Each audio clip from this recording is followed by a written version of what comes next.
और अब बात इजराइल और हमास के संघर्ष को लेकर हम चर्चा करेंगे। इसी से जुड़ा है हमारा आज का विशेष भी।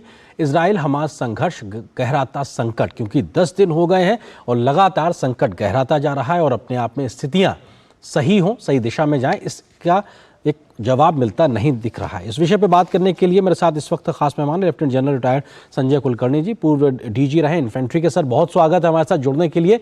और सवाल सर यही, क्योंकि 10 दिन हो गए और कहीं से भी कोई गुंजाइश नजर नहीं आ रही है और लगातार चीजें एस्केलेट होती ही दिखाई पड़ रही हैं। एक 5 घंटे के गलियारे को लेकर भी एक बात बनती नजर आ रही थी, लेकिन आज वो भी जमीन पे हो नहीं पाया। तो क्या कुछ आगे बढ़ते हुए किस तरीके से आप इस पूरे युद्ध को देख रहे हैं? धन्यवाद। मुझे लगता है कि जिस प्रकार से काउंटर ऑफेंसिव और इजराइल का गया और हमास ने जो कार्रवाई की, जो बहुत ही दर्दनाक, शर्मनाक, ऐसी कार्रवाई अमूमन कोई करता नहीं, लेकिन जो भी उन्होंने किया, जिस प्रकार से इजराइल ने काउंटर ऑफेंसिव डाला और जिस प्रकार से गए, मुझे लगता है पिछले 10 दिन से लगातार इजराइल कह रहा है नॉर्थ गाजा को खाली करो, नॉर्थ गाजा को खाली करो।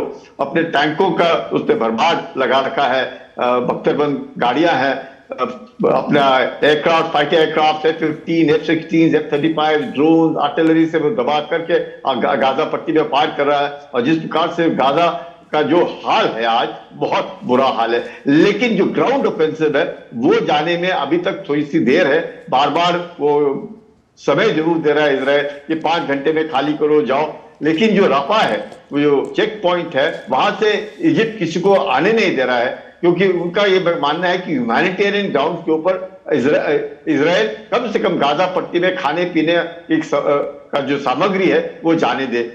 इजराइल का ये मानना है कि खाना पीना और जो बिजली है, पानी है, ईंधन है, उसको वो जाने नहीं देंगे।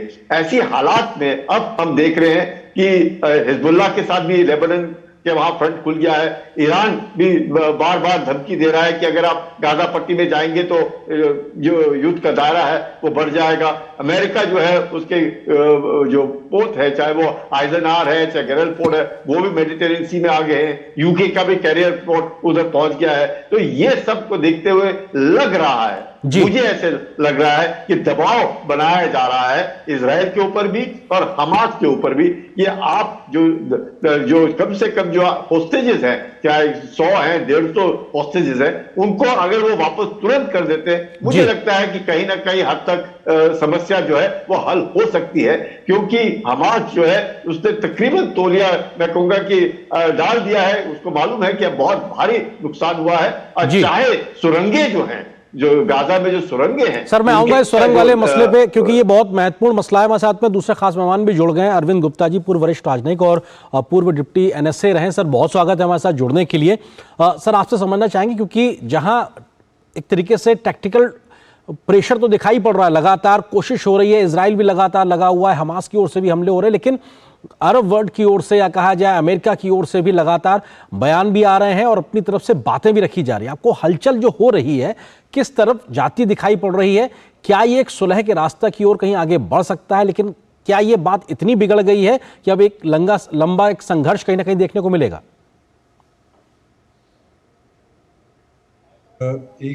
इसमें एक खतरा है कि ये संघर्ष व्यापक बन सकता है। इस समय ऐसा लगता है कि हिजबुल्लाह के फाइटर्स वो भी तैयार हो रहे हैं। ईरान की तरफ से कुछ स्टेटमेंट्स आ रही हैं, वो भी काफ़ी हार्डलाइन हैं। और इजराइल की तरफ से तो ये बार बार स्टेटमेंट्स आए हैं कि हमास को जड़ मूल से ख़त्म करना है। और ब्लिंकन साहब एक टूर कर चुके हैं और अब दूसरे टूर की तैयारी कर रहे हैं।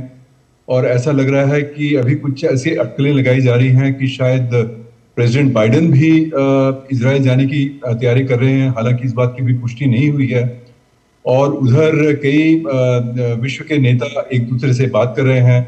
ईरानियन और सऊदीज की भी बात हुई है, टर्किश और ईरानियन की भी बात हुई है। तो इस प्रकार से अभी मसला जो है वो बहुत पेचीदा है और इसका कोई आसान हल नजर नहीं आता। और इस युद्ध का एक व्यापक रूप लेना और रूप में बदल जाना, ये लगता है कि एक बड़ी संभावना है इसे। जी।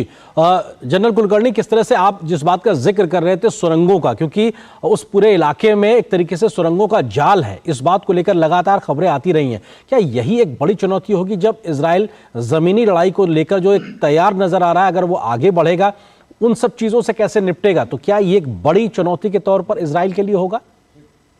बहुत बड़ी चुनौती है अरविंद जी, बहुत बड़ी चुनौती है, क्योंकि कितना भी हो जाए 22 लाख की आबादी है गाजा की, जिसमें से कहते हैं कि 9 लाख पलायन कर चुके हैं, नॉर्थ गाजा को काफी लोगों ने खाली कर दिया है। लेकिन कितने भी कहे, अगर 1.5-2 लाख भी अगर इन सुरंगों के अंदर हैं और सुरंगे जो हैं इसका तकरीबन 500 किलोमीटर का टोटल स्प्रेड आउट है। अगर आप समझे कि अगर मैं बताऊं तो दिल्ली जो मेट्रो है वो भी 400 किलोमीटर नहीं है, और इस सुरंगे जो है गाजा के नीचे वही 500 किलोमीटर है, और गाजा जो है वो दिल्ली से 1/4 है, और तब भी आप देख सकते हैं कि 1/4 दिल्ली का और अपने दिल्ली मेट्रो से भी ज्यादा सुरंगे अंदर, इसलिए उसको बोलते हैं गाजा के जो मेट्रो है अंदर जो सुरंगे हैं वो बहुत खतरनाक है। और ये काफी सालों से, क्योंकि 2006 से लगातार गाजा पट्टी में हमास का एक तरीके से दबदबा है, उन्होंने कोई इलेक्शन नहीं किए, तो पॉलिटिकल और मिलिट्री जो दोनों का जो है, और जितने भी फंडिंग हुआ है अभी तक, ये सारा का सारा हमास ने इस्तेमाल किया है अपने अंडरग्राउंड टनल्स को, उन्हें मालूम था। और इसी वक्त में आप देखें कि हिजबुल्लाह जो है, जिस वक्त हिजबुल्लाह के साथ 2006 में मुठभेड़ हुई थी इजराइल की और हिजबुल्लाह की, जिसपे तकरीबन उनके भी 1000 से भी ज्यादा मारे गए, और इजराइल के भी 34 से सैनिक मारे गए, जिसको उन्होंने 2 सैनिकों को किडनैप किया उसके बाद जो हरकत की, तो उसमें भी हिजबुल्लाह भी 2006 से आज तक काफी हद तक उसने भी अपने मिसाइल फोर्स, अपनी मिलिट्री फोर्स बढ़ा ली है। तो दोनों तरफ से अब इजराइल के ऊपर प्रेशर है, लेबनान की तरफ से भी और यहाँ पे हमास की तरफ से भी, और दोनों को जो फंडिंग है वो ईरान कर रहा है, और ईरान भी इनकी मदद कर रहा है। तो ऐसे इसमें मुझे लगता है कि विश्व का प्रेशर होगा इजराइल के ऊपर भी और बाकियों के ऊपर भी, ये जो लड़ाई है वहीं तक सीमित रहे, कि ऐसा ना हो जाए कि इसका दायरा इतना ज्यादा हो जाए, यूक्रेन और रूस और इधर इजराइल और बाकी अरब देश, क्योंकि अरब देश भी बढ़ चुके हैं। बिल्कुल, ये जो आप बात कह रहे हैं, क्योंकि ये दायरा बढ़ना नहीं चाहिए, इसको लेकर विश्व के तमाम मुल्क चिंतित नजर आ रहे हैं। अरुण गुप्ता जी, आपने भी कहा ये बहुत पेचीदा है, आसान नहीं है, सरल नहीं है इसको तरीके से सुलझाने को लेकर, लेकिन युद्ध कितना भी लड़ दिया जाए समाधान बातचीत से ही निकलता है। तमाम जो डिप्लोमेटिक चैनल से जो बातचीत हो रही है, किस प्रकार से इसको एस्केलेट ना होने दिया जाए, इसका विस्तार ना होने पाए, और क्योंकि अरब वर्ल्ड से भी दोनों प्रकार के स्वर दिखाई पड़ रहे हैं, कम आवाज ही सही लेकिन हमास के विरुद्ध भी सुनाई पड़ रहा है कि साहब इस प्रकार का जो कृत्य किया वो ठीक नहीं है। आपको लगता है कि शायद इस प्रकार की गुंजाइश बनने की एक संभावना भी पैरेलल तरीके से चल रही है? देखिए, उसमें अभी व्यापक सॉल्यूशन की तो बात अभी नहीं हो रही है। अभी तो सिंपल सी बात है कि किसी तरह से ह्यूमैनिटेरियन क्राइसिस जो गाजा में बना है, और किस प्रकार से हॉस्टेजेस जो पकड़े गए हैं उनको छुड़ाया जाए, और किस प्रकार से इजराइल का जो एक पॉसिबिलिटी है कि एक उनका गाजा में उनके टैंक्स और उनकी आर्टिलरी जाए, उसको गाजा का इन्वेजन करे, लैंड इन्वेजन, वो रुकवाया जाए। तो इस तरह के मुद्दे इस समय हैं। इसमें अमेरिका के भी कुछ हॉस्टेजेस वहां फंसे हुए हैं, और अमेरिका भी एक सिग्नल भेज रहा है अपने युद्ध पोतों को वहां भेज के, एक ईरान की तरफ एक सिग्नल भेज रहा है कि भाई आप इस युद्ध में ना कूदें। तो इस समय तो सिर्फ एक तरह के आप समझिए दाव पे चल रहे हैं, लेकिन कोई ऐसा सॉल्यूशन, व्यापक सॉल्यूशन जो कि पैलेस्टाइन के मुद्दे को हल कर पाए, जो कि इसका एक स्थायी समाधान ढूंढे, उसकी तो अभी बहुत दूर की बात है। अभी तो एक सिंपल सीज फायर भी लाना जो है एक डिप्लोमेटिक चैलेंज है। बिल्कुल, एक बहुत बड़ा चैलेंज है। जनरल कुलकर्णी, आपको लगता है कि जो सबसे बड़े चैलेंज है, या जो कहा जाए जो तात्कालिक समस्या है, उसमें एक समस्या ये भी है कि लगभग 199 जो बंधक हैं हमास के पास में, उनके कैसे वापस लिया जाए, ये एक सबसे बड़ी चुनौती के तौर पर क्या आप रणनीति देख रहे हैं यहाँ पर इजराइल की ओर से? क्योंकि हमास के बड़े बड़े 6 कमांडर्स कम से कम मार दिए, और बहुत सिलेक्टिव तरीके से ऐसी जगहों पर हमला किया जा रहा है जहां पे उनके बहुत इंपॉर्टेंट एक तरीके से एसेट्स वगैरह हुआ करते। तो आपको लगता है कि वो एक रणनीति क्या है, और बंधकों को लेकर किस प्रकार की रणनीति होगी? बिल्कुल बिल्कुल अरविंद जी, मैं कहूंगा कि इस बार इजराइल नहीं चाहता है कि होस्टेज जो है वीक कर देगा या कमजोर कर देगा। तो होस्टेज के बारे में वो नेगोशिएशन नहीं चाहते हैं किसी प्रकार से, लेकिन वो दबदबा बनाना चाहते हैं और हमास को बिल्कुल खात्मा करना चाहते हैं। खात्मा करना इतना आसान तो है नहीं। होस्टेजेस जो है वो उसके बारे में नेगोशिएट करेंगे तो हमास का जो पलड़ा है वो भारी होने का खतरा है। तो इसको देखते हुए जबरदस्त दबाव बनाया जा रहा है। जिस प्रकार से गाजा पट्टी को बिल्कुल उसका अस्त ध्वस्त करके उन्होंने पूरा मतलब मैं कहूंगा कि सारा का सारा हालत खराब कर दी है। हमास के जो लोग हैं उनके काफी कमांडर मारे जा चुके हैं। अब हमास के ऊपर प्रेशर पड़ेगा क्योंकि उनके जो महमूद अब्बास है, जो पैलेस्टीन अथॉरिटी के राष्ट्रपति हैं, वो भी ये बार बार कह रहे हैं कि हमास फिलिस्तीनियों को रिप्रेजेंट नहीं करता है। ये हमास एक टेररिस्ट ऑर्गेनाइजेशन है। शायद वो साफ शब्दों में ना बोले पर ये जरूर कह रहे हैं कि उनके बीच में भी फूट नजर आ रही है। ये जो है ये फिलिस्तीनियों को एक रिप्रेजेंट नहीं करता है। तो ऐसे इसमें हमास के ऊपर जबरदस्त प्रेशर है। आप देखिए गाजा पट्टी के आप पूरे इर्द गिर्द 1 लाख सैनिक, उसके साथ इतने सारे टैंक, बख्तरबंद गाड़ियां, बाकी गाड़ियां जो लगी हुई हैं, वो भी दबाव डाल रहा है। लगातार अपना फाइटर एयरक्राफ्ट से जिस प्रकार से शेलिंग हो रहा है, आर्टिलरी का शेलिंग हो रहा है, जिस प्रकार से ड्रोन से शेलिंग हो रहा है, उनके कमांडर मारे जा रहे हैं। तो हमास के ऊपर दबाव तो है। अगर हमास अपने आप सरेंडर करता है और 150 या जो भी 200 उसके हॉस्टेजेस है इजराइल को वापस करता है, मुझे लगता है युद्ध कल ही समाप्त हो जाएगा अगर वो कार्रवाई होती है।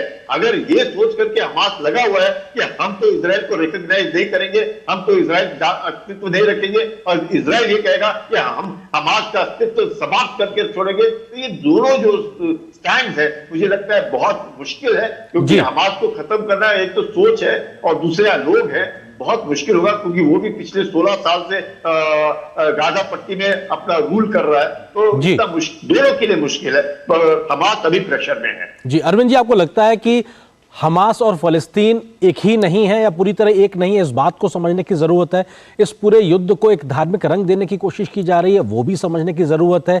और इसकी टाइमिंग को लेकर भी सवाल है क्योंकि जिस प्रकार से एक अरब वर्ल्ड के कुछ देशों के साथ में इजराइल की बढ़ती एक पीस टॉक्स के साथ आगे बढ़ना या फिर G20 के समय एक पूरे कॉरिडोर के बनने को लेकर जो बात चली थी, इन तमाम चीज़ों की बातें हो रही है। आपको लगता है कि टाइमिंग हो या फिर इसको एक धर्म के साथ जोड़ने का मसला हो या फिर हमास को ही फलस्तीन और फलस्तीन को ही हमास समझना, इसके बीच के अंतर को भी समझना होगा?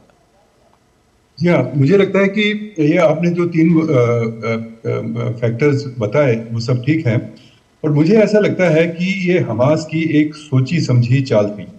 वो तो चाहते थे कि इजराइल को प्रोवोक किया जाए और इजराइल को ओवर रिएक्शन में प्रोवोक किया जाए और वो बिल्कुल हो रहा है क्योंकि उसकी वजह से अब पैलेस्टाइन का मुद्दा एक बार फिर सेंटर स्टेज में आ गया है। जो ईरान और सऊदी अरेबिया की नॉर्मलाइजेशन हुई पहले, उसके बाद सऊदी अरेबिया और इजराइल की नॉर्मलाइजेशन की बात चल रही थी, उससे कुछ साल पहले अब्राहम एकॉर्ड्स की बात हुई। इन सब में कहीं पैलेस्टाइन का मुद्दा जो था वो एक हाशी पे जा रहा था जी। तो उसको मेन स्ट्रीम में लाने के लिए हमास ने ये एक टाइमिंग इस्तेमाल किया और हमास के लिए कोई फर्क नहीं पड़ता। जितना ज्यादा वो ओवर रिएक्शन इजराइल का होगा उतनी ज्यादा सिंपैथी पैलेस्टाइन कॉज के लिए होगी। और अरब मुल्क जो है आप देखिए अब सब जो पहले पैलेस्टाइन को भूल चुके थे अब वो पैलेस्टाइन की बात करने लगे। बिल्कुल, ये आप बहुत महत्वपूर्ण बात कर रहे हैं क्योंकि जिस मसले को लेकर दुनिया शायद भूल सी चुकी थी वो एक तरीके से सेंटर स्टेज में आ गया। फिलहाल वक्त इतनी ही अनुमति दे रहा। दोनों मेहमानों को बहुत बहुत शुक्रिया। जनरल कुलकर्णी आपका जुड़ने के लिए, अरविंद गुप्ता जी आपका जुड़ने के लिए बहुत बहुत शुक्रिया हमारे साथ।